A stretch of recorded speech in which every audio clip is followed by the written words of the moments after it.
How excited are we? This is looking so scary. I've seen it for the first time actually, and I think it looks pretty cool.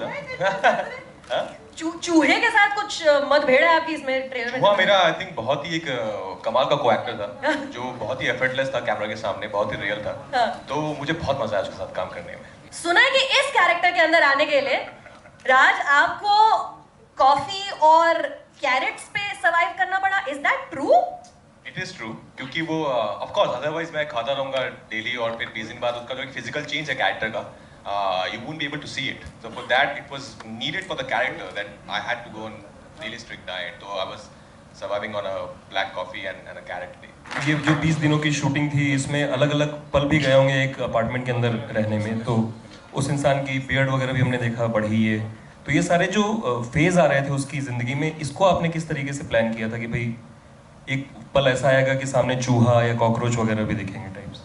I think luckily हम लोगों ने linear pattern में shoot किया था।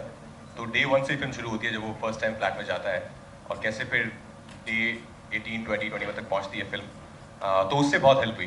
But I think for this the great goes to Vikram sir कि उन्होंने जिस तरह से शूट किया, और हर डे उनके दिमाग में इतना क्लियर था कि उस डे में क्या इवेंट्स होंगे और डे 4 में एग्जैक्टली क्या होगा और रैट कब आएगा और कॉकरोचेस कब आएंगे।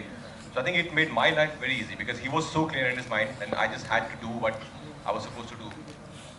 एंड फिल्म शूट कर चुके हैं आप, अब जब आप इमारतें देखते हैं गुजरते हुए, बड़ी बड़ी इमारतें, तो जहन में क्या चलता है अब? No, it's actually scary.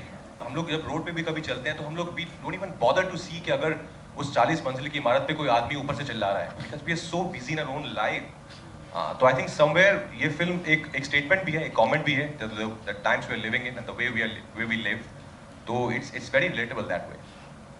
Vikram, how difficult the film was for you to shoot in just an apartment only? How difficult for you? It wasn't difficult, it was a challenge. It was a lovely challenge. I think it was very unique and I had a great time shooting this film. Right, so but I'm assuming playing a character like this would have also been mentally taxing, apart from, I mean, surviving on coffee. Oh, yeah, absolutely. It was physically and mentally exhausting for me to live in that space for almost 18, 20 days and to eat nothing. Trust me, it's scary to hell. If I just ask you to not eat for 2 days, there were times when there were blackouts. I used to get up and I had to sit down back, like sit again for a moment.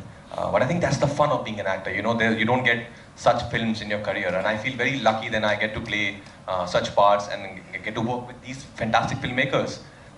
So I think I'm very happy that I get to play such parts, and the only point of being an actor is if you can challenge yourself.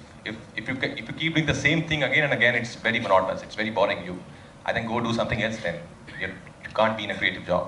Film का नाम trapped है। अगर आप सभी को मौका दिया जाए उस अपार्टमेंट में रहने के लिए किसी एक कलाकार के साथ या इंडस्ट्री के किसी एक पर्सन के साथ, तो वो कौन होगा और क्यों? मैं तो आई थिंक इनके साथ वापस आऊंगा, कहूँगा सर एक और फिल्म बना लेते हैं, ट्रैप पार्ट 2। हम दोनों आपस में मिलके फोन पे